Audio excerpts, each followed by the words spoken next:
गत 20 तारिख ठारू विरोधी दल नेता नवीन पट्टनायक मुंबई गस्तरे अछंती।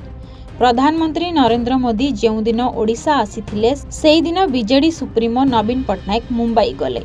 निजर सर्वाइकल आर्थराइटिस ऑपरेशन पाई मुंबई जाउथुबा से सेते बेले निजे कहिथिले। मुंबई जिबा समय रे भुवनेश्वर विमान बंदर ठारे तांकु बीजेडी नेता एवं कर्मी भाव विहल होई विदाय जणाइथिले। एहा भितरे गत 22 तारिख रे मुंबईर कोकिलाबेन हॉस्पिटल ले तांकर सफल अस्त्रोपचार करा जाइछि। एहा परे सेठाकु बीजेडी नेता मानक सुओ छुटुछि।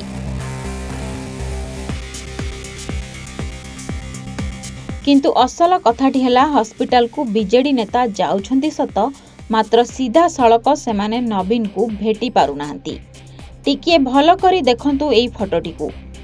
दलर वरिष्ठ नेता माने किभली हॉस्पिटल परिसर रे फोटो पोज देई नवीन को साक्षात करिथिबा कथा कहउछंती।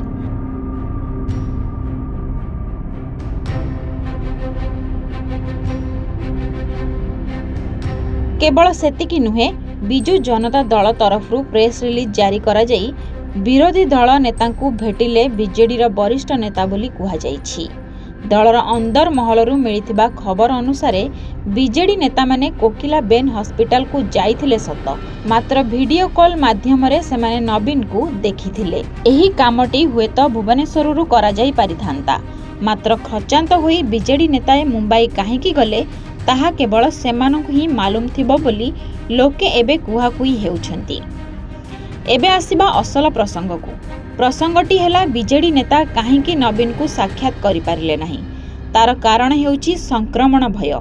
गत 22 तारिख रे नवीन को ऑपरेशन करा जिबा परे गुरुवार दिन तांकु आईसीयू रु कैबिन को स्थानांतर करा जाईछि।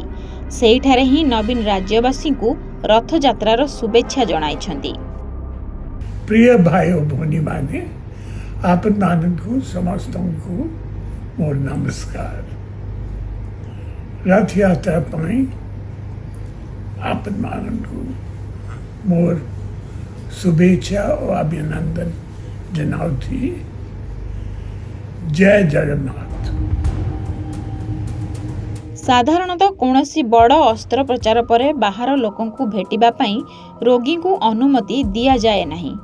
जदि केही भेटिबाकू निहाती आवश्यक मने करंती ताहाले उपयुक्त परिष्कार परिच्छन्नतार सह एक निर्दिष्ट गाउन पिंदी भितरकू जिबा नेई व्यवस्था रहिछि। नवीन पट्टनायक जेतेबेले एते बड़ ऑपरेशन करा जाइछि सेतेबेले बीजेडी नेता मानकू केमिति बा सीधा सड़क भेटिबा लागि अनुमति दिया जाई पारिबो, ताही हेउछि प्रकृत कथा। तेबे एही घटनार सत्यासत जानिबा लागि आमे चेष्टा करिथिलु, मात्र समाज लाइव कैमेरा सामने किंतु किछि कहिबा लागि मना करि दैछंती मुंबई जाइथिबा बीजेडी नेता। भुवनेश्वररू अध्येन्दु शेखरଙ୍କ रिपोर्ट समाज लाइव।